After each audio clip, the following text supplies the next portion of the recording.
ನೆಚ್ಚಿನ ಸಹಕಾರ ರೇಡಿಯೋದಲ್ಲಿ ಈಗ ಕೇಳೋಣ ಕಾರ್ಯಕ್ರಮ ವಿಶೇಷ. ವಿಶ್ವ ಓಝೋನ್ ದಿನದ ಕುರಿತು ಮಾತನಾಡಲಿದ್ದಾರೆ ವಿದ್ಯಾದಾನ ಸಮಿತಿ ಬಾಲಕರ ಪ್ರೌಢಶಾಲೆಯ ವಿಜ್ಞಾನ ಶಿಕ್ಷಕರಾದ ಶ್ರೀ ರಾಮಚಂದ್ರ ಮೋನೆ ಅವರು.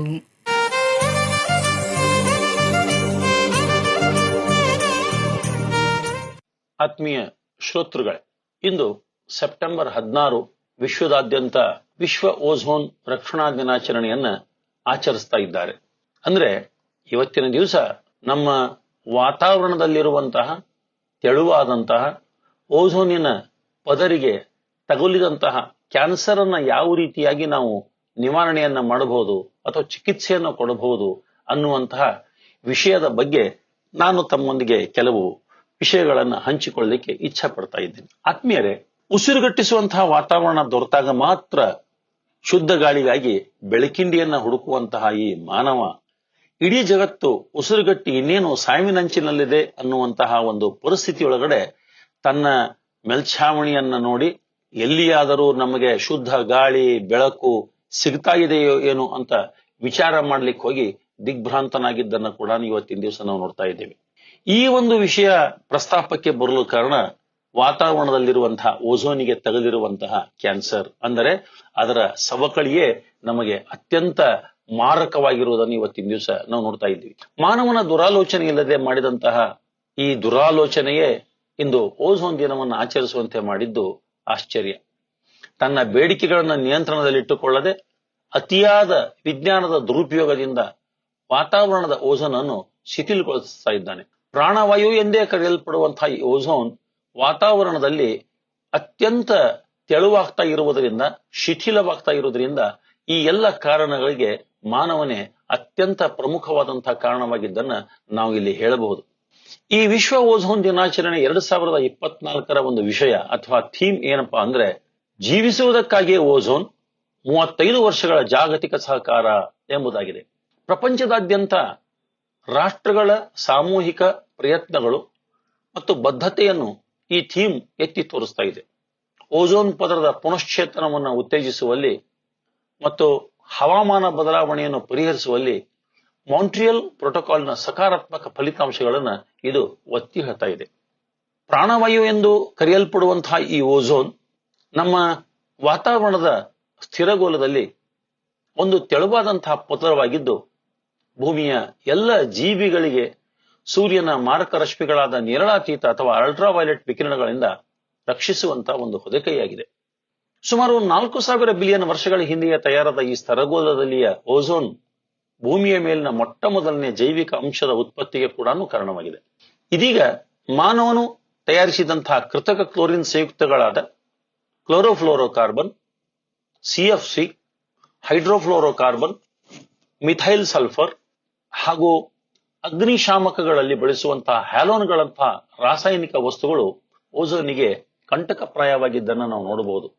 ಈ ರಾಸಾಯನಿಕ ವಸ್ತುಗಳು ವಾತಾವರಣದ ಹವಾಗೋಳದಲ್ಲಿ ತಟಸ್ಥವಾಗಿದ್ದು, ಅವುಗಳ ಕಡಿಮೆ ತೂಕದಿಂದ ಸ್ತರಗೋಲದ ಎತ್ತರಕ್ಕೆ ಹೋಗಿ ಅಲ್ಲಿಯ ಸೂರ್ಯನಿಂದ ಬರುವಂತಹ ನೇರಳಾತೀತ ಕಿರಣಗಳಿಂದ ವಿಭಜನೆಯನ್ನು ಹೊಂದಿ ಕ್ಲೋರಿನ್ ಅಥವಾ ಬ್ರೋಮಿನ್ ಪರಮಾಣುವನ್ನಾಗಿ ಅವು ಪರಿವರ್ತಿಸ್ತಾ ಇವೆ.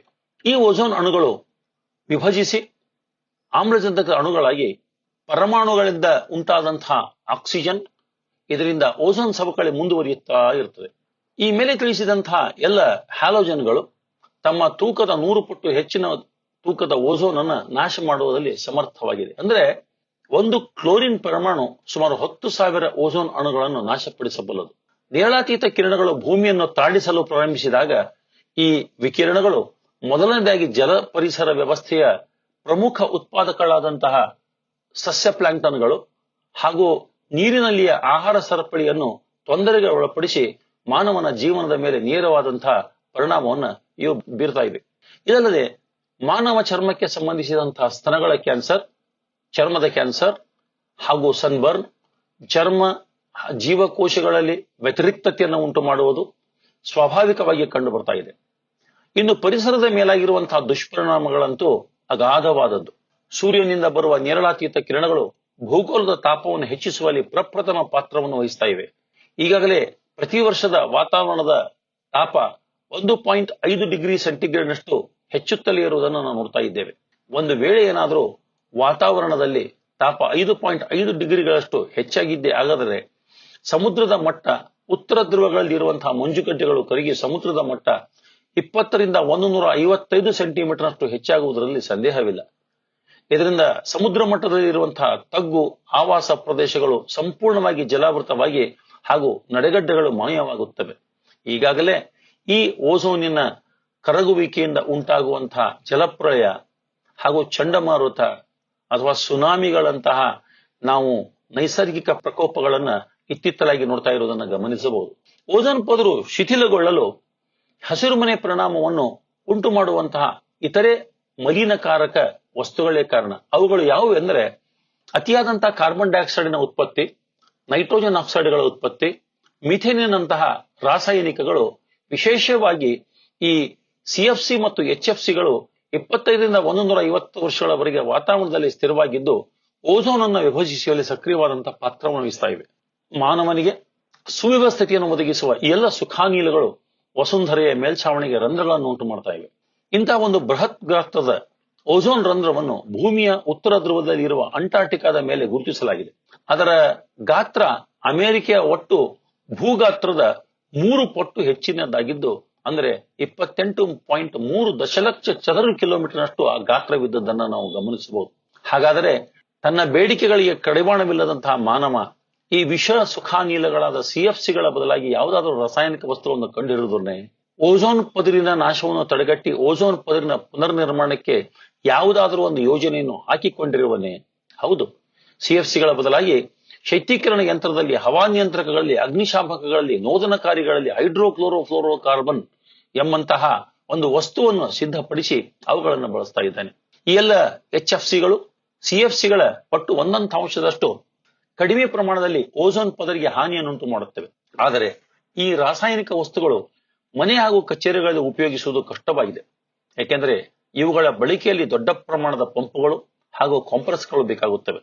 ಆದರೆ ಇವುಗಳನ್ನು ಸುಲಭವಾಗಿ ಮೋಟಾರು ವಾಹನಗಳಲ್ಲಿ ಉಪಯೋಗಿಸಬಹುದು. ಎಚ್ಎಫ್ಸಿಗಳನ್ನು ಬಿಟ್ಟರೆ ವಾತಾನುಕೂಲಿ ಮನೆಗಳ ನಿರ್ಮಾಣ, ಬೀಸಣಿಕೆಯನ್ನು ಬೆಳೆಸುವುದು, ಮಣ್ಣಿನ ಗಡಿಗಳನ್ನು ನೀರನ್ನು ಶೇಖರಿಸಲು ಬಳಸುವುದು ಇತ್ಯಾದಿ ಪಾರಂಪರಿಕ ವಸ್ತುಗಳ ಉಪಯೋಗಗಳಿಂದ ಕೂಡ ಓಝೋನ್ ಪದರನ್ನು ನಾವು ರಕ್ಷಿಸಬಹುದು. ಈ ಓಝೋನ್ ಪದರಿನ ಪುನರ್ನಿರ್ಮಾಣ ಅಥವಾ ಈಗಾಗಲೇ ಬಿದ್ದಿರುವ ರಂಧ್ರಗಳ ತೇಪೆ ಹಾಕಲು ಬಂಜರು ಭೂಮಿಗಳಲ್ಲಿ ಹಸಿರುಡಿಕೆ ಹಾಗೂ ಸಾಮಾಜಿಕ ಅರಣ್ಯೀಕರಣ ಹಾಗೂ ಸಾಮಾಜಿಕ ತೋಟಗಾರಿಕೆ ಇಂತಹ ಕಾರ್ಯಕ್ರಮಗಳನ್ನು ಹಾಕಿಕೊಳ್ಳಬೇಕು. ಹಸಿರು ಸಸ್ಯಗಳು ತಮ್ಮ ಆಹಾರ ತಯಾರಿಕೆಯಲ್ಲಿ ಸಾಕಷ್ಟು ಆಮ್ಲಜನಕವನ್ನು ಬಿಡುಗಡೆ ಮಾಡುತ್ತವೆ. ವಿಶೇಷವಾಗಿ ಒಂದು ವಯಸ್ಕ ಆಲದ ಮರವು ಪ್ರತಿ ಗಂಟೆಗೆ 2252 ಕಿಲೋಗ್ರಾಂನಷ್ಟು ಇಂಗಾಲದ ಡೈಆಕ್ಸೈಡ್ ಅನ್ನು ಸೇವಿಸಿ 1212 ಕಿಲೋಗ್ರಾಂನಷ್ಟು ಆಮ್ಲಜನಕವನ್ನು ಬಿಡುಗಡೆ ಮಾಡ್ತಾ ಇದೆ. ಈ ಆಮ್ಲಜನಕ ಸ್ಥಳಗೋಲವನ್ನು ಮುಟ್ಟಿದಾಗ ಓಝೋನ್ ಆಗಿ ಪರಿವರ್ತನೆಯಾಗಿ ನಮ್ಮ ಭೂಮಿಯನ್ನ ಮತ್ತು ಎಲ್ಲ ಜೀವಿಗಳನ್ನ ರಕ್ಷಣೆ ಮಾಡುತ್ತದೆ. ಒಂದು ವೇಳೆ ಸಸ್ಯಶ್ಯಾಮಲಿಯಾದ ಭೂಮಾತೆಯನ್ನು ಮಾನವನು ಅಲಕ್ಷಿಸಿದ್ದೇ ಆದರೆ ಸ್ಥಳಗೋಲದಲ್ಲಿ ಹಸಿರುಮನೆಯ ವಾತಾವರಣ ಅನಿಲಗಳಾದ ಕ್ಲೋರಿನ್ನಂತಹ ವಿಷಾನಿಲಗಳ ಸಾಂದ್ರತೆ 5 ಪಾರ್ಟ್ಸ್ ಪರ್ ಬಿಲಿಯನ್ ವ್ಯಾಲ್ಯೂಮ್ ನಷ್ಟು ಹೆಚ್ಚಿದರೆ ಎಲ್ಲ ಜೈವಿಕ ರಾಶಿಯೇ ಅಳಿದು ಹೋಗುವಂತಹ ಸಾಧ್ಯತೆ ಇದೆ. ಆದ್ದರಿಂದ 100 ರಾಷ್ಟ್ರಗಳು ಕರಾರಿಲ್ಲದೆ ಒಪ್ಪಿಕೊಂಡಿರುವ ಓಝೋನ್ ಮೈತ್ರಿ ತಂತ್ರಜ್ಞಾನವನ್ನು ಪ್ರಚುರಪಡಿಸಿ ಪರಿಸರ ಮೈತ್ರಿ ಪದಾರ್ಥ ಎಕನೋ ಫ್ರೆಂಡ್ಲಿ ಪ್ರಾಡಕ್ಟ್ಗಳನ್ನು ಗುರುತಿನ ಚೀಟಿ ಇರುವಂತಹ ಪದಾರ್ಥಗಳನ್ನು ನಾವು ಉಪಯೋಗಿಸಲು ಸಹಕರಿಸಬೇಕು. ಈ ದಿಶೆಯಲ್ಲಿ ಚಿಂತನೆ ಮಾಡಿ ಪರಿಸರವನ್ನು ರಕ್ಷಿಸಲು ಪ್ರತಿಯೊಬ್ಬ ಪ್ರಜೆಯು ಪ್ರಯತ್ನ ಮಾಡಿದರೆ ಮುಂದೆ ಬರುವಂತಹ ವಿಶ್ವ ಓಝೋನ್ ದಿನಾಚರಣೆಗೆ ಒಂದು ಅರ್ಥ ಬರುತ್ತದೆ ಅಂತ ನಾನು ಅಂದುಕೊಂಡಿದ್ದೇನೆ. ಮತ್ತು ಈ ಎಲ್ಲ ಅಂಶಗಳನ್ನು ಗಮನಿಸಿ ಮುಂಬರುವಂತಹ ದಿನಮಾನಗಳಲ್ಲಿ ಪ್ರತಿಯೊಬ್ಬ ನಾಗರಿಕನು ಓಝೋನಿನ ರಕ್ಷಣೆಯನ್ನು ಮಾಡಿದ್ದೇ ಆದರೆ ವಸುಂಧರೆಯು ಸಸ್ಯಶ್ಯಾಮಲೆಯಾಗಿ ನಮಗೆ ನಿತ್ಯವೂ ಹರಿದ್ವರ್ಣಗಳಾಗಿ ನಮಗೆ ಪೋಷಿಸ್ತಾಳೆ ಎಂಬುವಂತಹ ಒಂದು ಆಶಯವನ್ನು ವ್ಯಕ್ತಪಡಿಸಿ ನನ್ನ ವಿಚಾರವನ್ನ ನಾನು ಇಲ್ಲಿಗೆ ಮುಕ್ತಾಯ ಮಾಡ್ತಾ ಇದ್ದೇನೆ. ಎಲ್ಲರಿಗೂ ಧನ್ಯವಾದಗಳು. ನಮಸ್ಕಾರ.